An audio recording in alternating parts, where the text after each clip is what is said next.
చక్కని మాటలు. ధనవంతుడి జీవితం కూడా ఛాన్సార్లు మనం మాట్లాడుకున్నాం. నానా విధమైన దురాశ, విపరీతమైన దురాశ. విస్తారంగా దేవుడు అతనికి ఆశీర్వాదం ఇస్తే తిను తాగు సుఖించమని దేవునికి కోపం తెప్పించి అవునా కదా ఆ రాత్రి కాల సమయంలో ప్రాణం పోగొట్టుకున్న ఆ సంగతి లేఖనాలు మనం చాలా సందర్భాలు చూసాం. కాబట్టి ఈనాడు వాక్యం మన జీవితాల్లో బాగా ప్రభు మాట మీద దృష్టి పెట్టి అటువంటి దురాశలు ఎక్కడైనా మనలో బయలుదేరుతున్నాయో, ఎంతకాలం ఉన్నా నేనే తినాలి, నేనే కట్టాలి, నేనే దాచుకోవాలని ఆలోచన తీసివేసి కష్టాజితం శుభ్రంగా మనం న్యాయంగా సంపాదిస్తూ మనం కలిగిన దాంట్లో శుభ్రంగా మనం బ్రతుకుతూ పేద సాధనకి దేవునికి కొంత ఖర్చు పెట్టగలిగితే మన జీవితానికి పరమాత్మ లభించుకుంటాడు. అనేది అంటే ధనాపేక్ష. చెప్పండి, ఏ కీళ్ళు మనుషులు కీడులోకి లాగేస్తుంది విపరీతమైన దురాశ, ఈ విధంగా విపరీతమైన ధన సంపాదన అని పరిశుద్ధ గ్రంథం సెలవిస్తున్నమాట. చివరిగా నానా పాత్రలోకి తీసుకెళ్తుందంటే చివరికి ఏం తీసుకెళ్తుంది? దూరం చేస్తుందంట ధనాపేక్ష.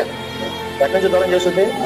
ఈ నమ్మకాన్ని నుంచి, నీ ప్రార్థన నుంచి, నీ విశ్వాసం నుంచి కూడా మరి ఈ అపరిమితంగా వచ్చిన ధనం దూరం చేస్తుందని పరిశుద్ధ గ్రంథం సెలవిస్తా ఉంది. చివరికి కొన్ని సందర్భాల్లో తమను తామే